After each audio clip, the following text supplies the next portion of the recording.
Here's a picture of the Pope kissing the Quran. The Catholic Catechism in our library out here, you can read it for yourself. Some of the things they believe are pretty interesting. They say, in the Catholic Catechism, 841, the Church's relationship with the Muslims is, the plan of salvation also includes those who acknowledge the Creator, the first place among whom are the Muslims.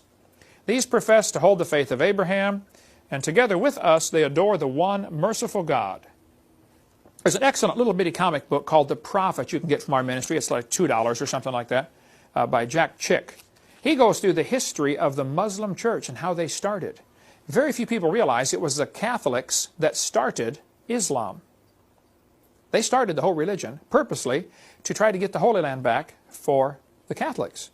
They built up the Islam, they funded Muhammad, they trained him, they sent a Catholic nun out of the monastery. They said, we want you to come out of your convent, go find a young promising Muslim, marry him, and train him to raise up an army of Arabs to go take back the Holy Land for the Mother Church. Quite an interesting story if you want to read about that.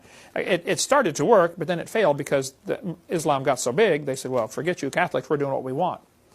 And I don't think most Muslims, which is now, what, 10–20% of the world population, Islam, I don't think most of them know that they really started off as a front for the Catholic Church. So let's cover just a little bit on Muslims. Ask the Muslim, how do you know Muhammad was a prophet?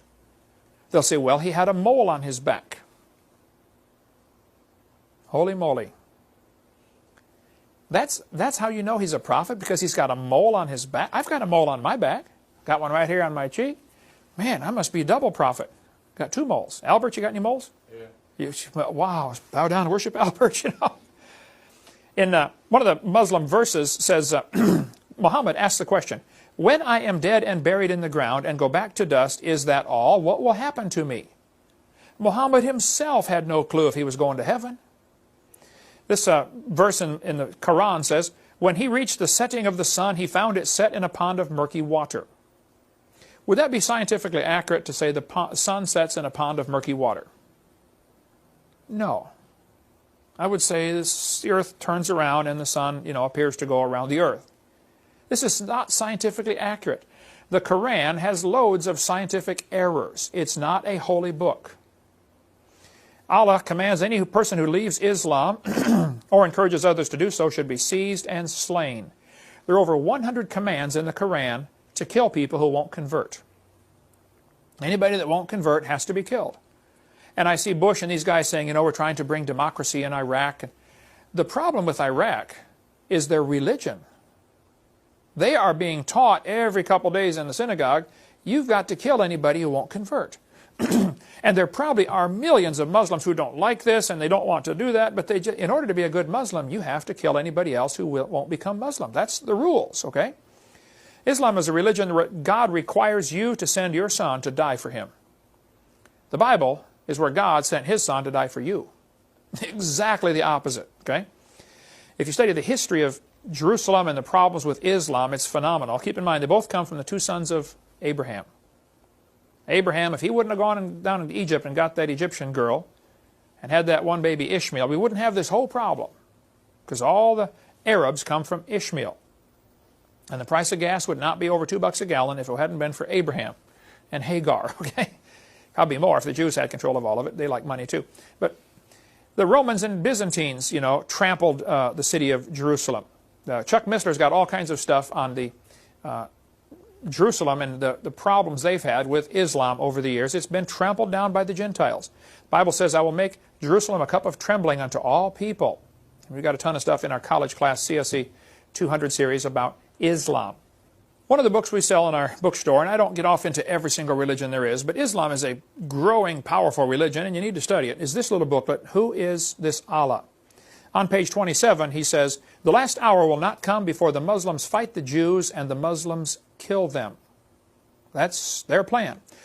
The purest joy in Islam is to kill and be killed for Allah.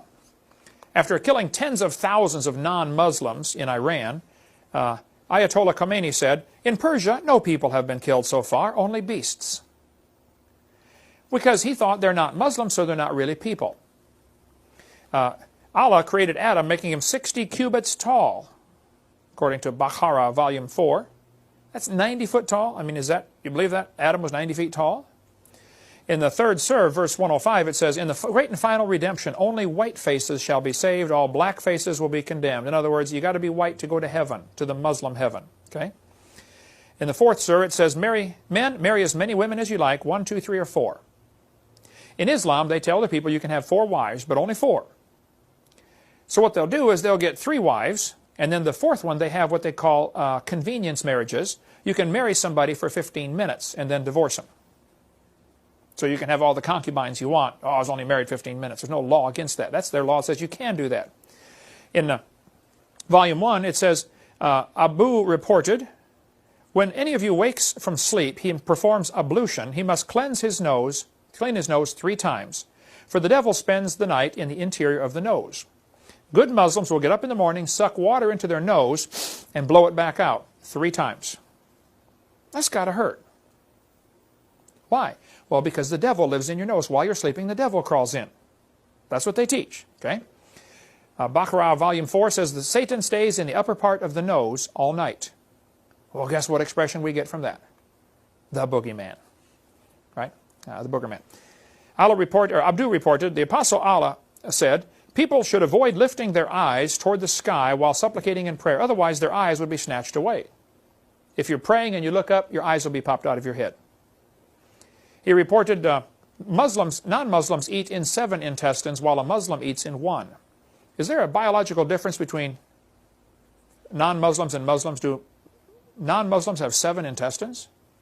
You studied anatomy. Adam, is that in there? They're pretty much the same. If you do an autopsy, I bet you'd find they're the same. Don Boys, my friend up in Chattanooga, Tennessee area, has written a great book called Islam, America's Trojan Horse.